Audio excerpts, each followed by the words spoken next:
Balik lagi sama saya selaku saya Satria Ramadan. Saya akan melanjutkan seperti yang tadi di awal. Kita akan mewawancarai kepala desa tentang apa potensi desa yang ada di Desa Purwasari ini.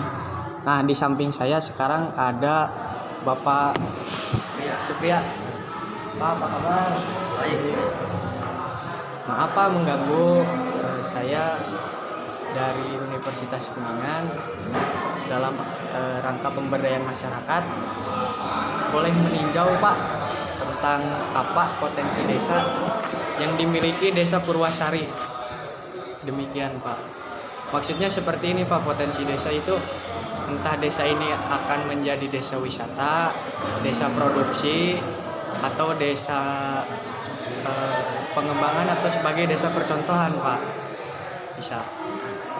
Kalau yang terjadi sekarang ya, kalau yang sudah terjadi sekarang kebetulan kriteria Desa Purwasari itu udah termasuk desa mandiri ya, desa mandiri dalam artian mandiri itu mungkin beberapa fasilitas yang ada di Desa Purwasari itu sudah cukup. Contohnya SMP ada, SMA ada, pondok pesantren ada, pelayanan perbankan ada gitu ya, sama yang lainnya yang mungkin itu tidak terdapat di desa-desa yang lain. Nah, sementara untuk potensi Desa Purwasari sementara ini mungkin kebanyakan masyarakat yang tinggal menetap gitu, yang bukan yang urban gitu adalah pertanian, terutama di tanaman padi gitu. Karena untuk tanaman padi, sawah yang ada di Desa Purwasari itu mungkin bisa setahun 3 kali panen kalau misalkan penyiapan lahannya itu secara cepat. Dalam artian secara cepat itu setelah panen langsung mempersiapkan untuk benih lagi. Toh kalau mentok-mentoknya bisa per tahun itu 2 kali setengah lah, dua kali setengah. Jadi 2 kali panen, setengahnya itu udah mulai mau panen lagi. Kayak. Pak, kalau selain dari pertanian, dari sektor perkebunan apa Pak?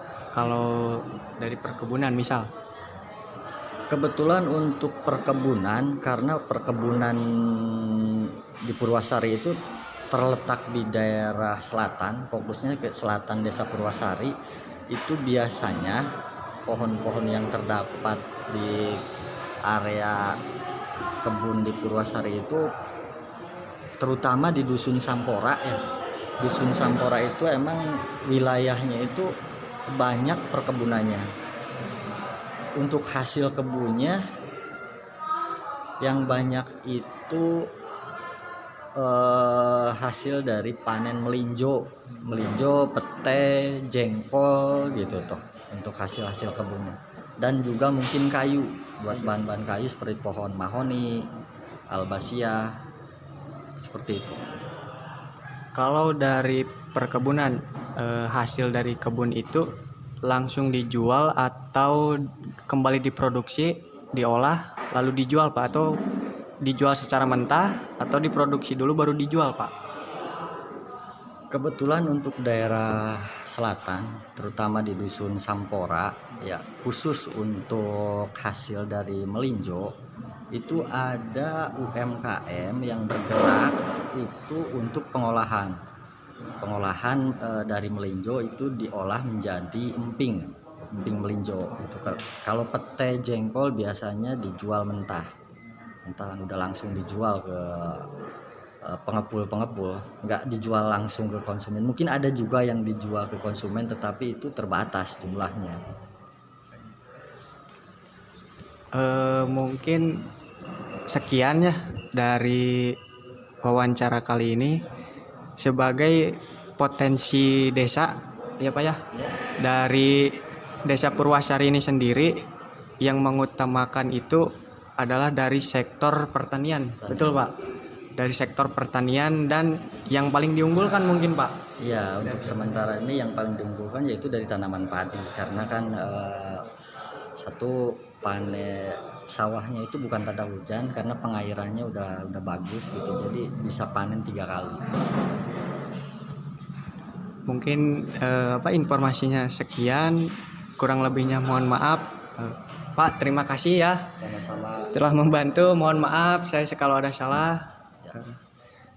Terima kasih buat semuanya. Assalamualaikum warahmatullahi wabarakatuh.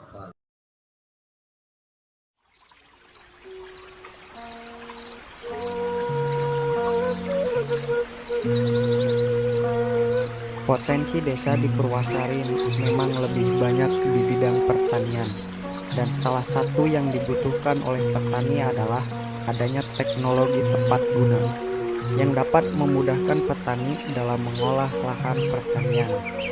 Alat-alat yang dibutuhkan salah satunya adalah teknologi drone, di mana drone dapat memudahkan petani supaya tidak turun langsung ke ladang, serta penggunaan drone dapat mempersingkat waktu, menghemat energi dalam melakukan penyemprotan dan pemupukan.